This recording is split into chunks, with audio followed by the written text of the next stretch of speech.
Welcome into an all-new OSU Roundup. I'm Jessica Maury. Today we'll introduce you to a Cowboy football player who walked onto the team in 2015, but he's walking into 2019 on scholarship.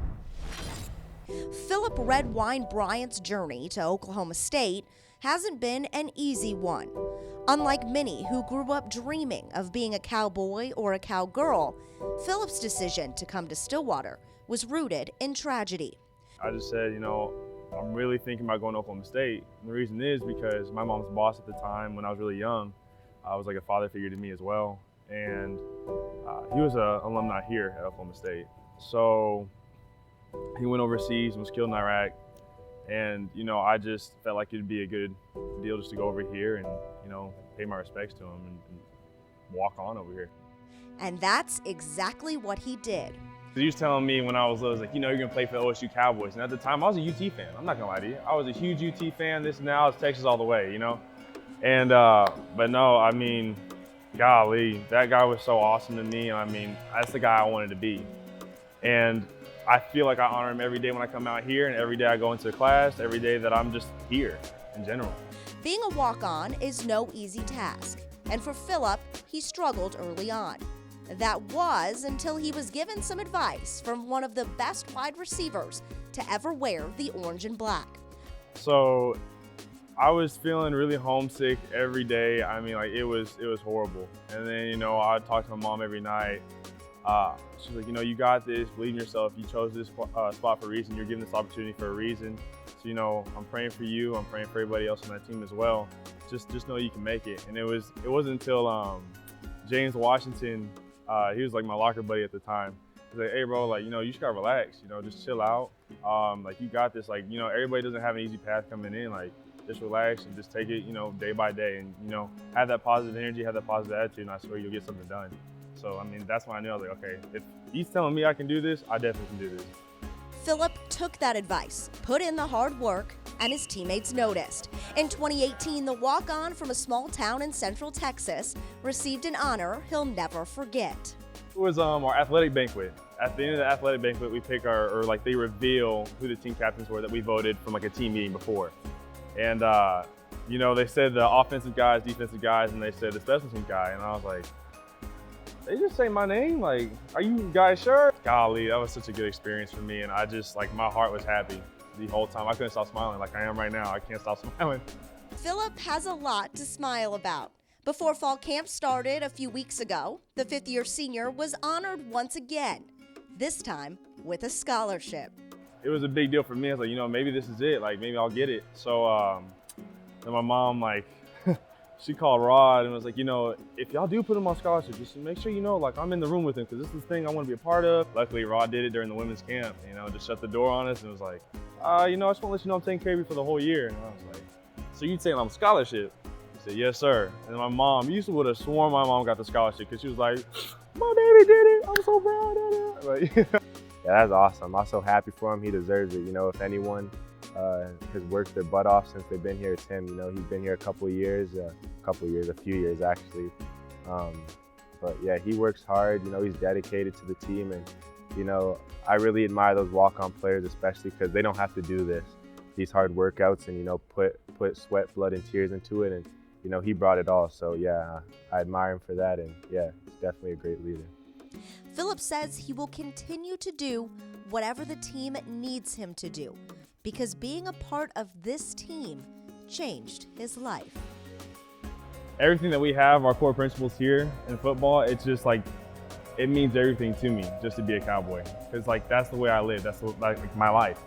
And I think now that I'm here and all the coaches that I've seen and talked to, I think they've developed me to be the man that I am now. You can catch Philip Redwine-Bryant in action when the Pokes open the season on August 30th at Oregon State. Coming up after the break, we caught up with OSU soccer coach Colin Carmichael to talk about the start of the season, and we'll get an update on the construction at the baseball stadium. Stick with us.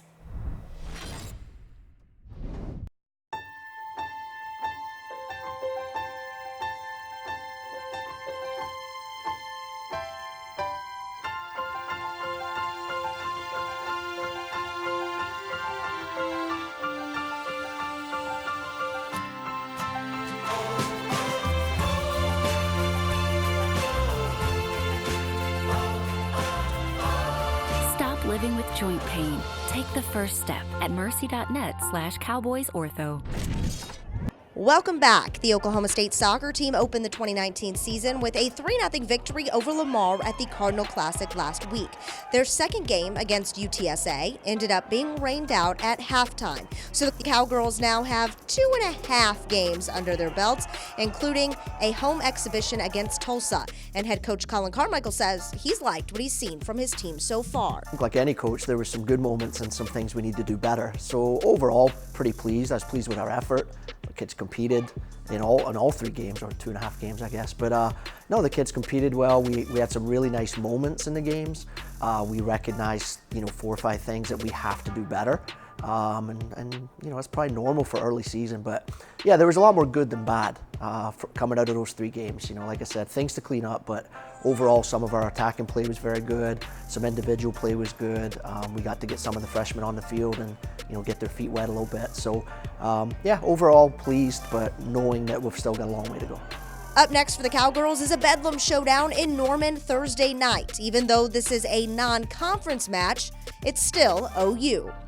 Yeah, it's hard, whether it's non-conference, Big 12 conference championship game, or an exhibition game in the spring. It's Bedlam, and I think both sets of kids and both fan bases get really excited about that. So our kids, this game will be no different. It'll be hotly contested, and a lot of times in those games, it's not the best team. It's the team that handles the occasion the best and doesn't get too high with the emotion involved in the game, and can still execute the game plan. But it's fun. I mean, those games are exciting for everybody, and we'll go down there full of confidence. We believe we can go and get a win.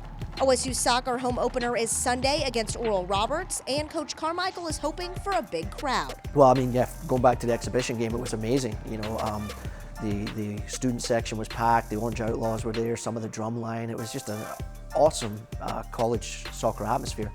If we can replicate that again on Sunday for ORU, that'd be great. I know it was free admission, so hopefully people enjoyed themselves and they'll come back. So the other thing is the students are all back now, so hopefully we can get the word out, and it's just so much easier to play at home in front of your own fans, especially when the place is rocking. It gives our kids that extra little 5% that maybe it takes to win a game. OSU versus ORU kicks off at 7 on Sunday night.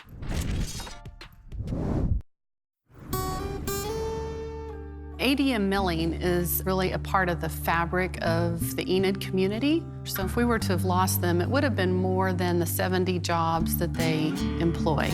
OG&E, the City of Enid, and the Enid Regional Development Alliance were all great to work with. Not only does it allow for the growth of the new mill, but also the power is there to make that happen for the future.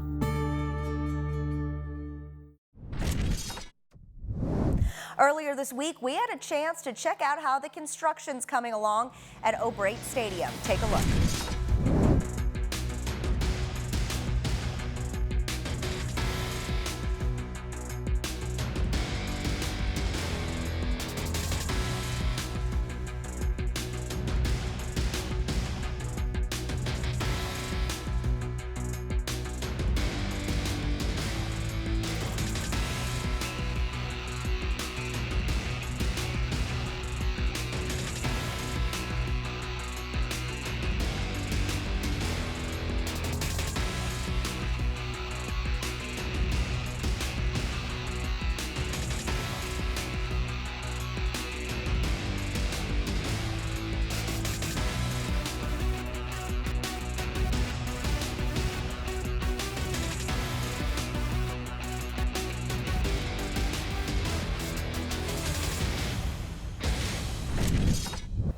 Be sure to tune in to the OSU Roundup every week for an in-depth look at all things Oklahoma State athletics. For now, I'm Jessica Maury. Thanks for watching.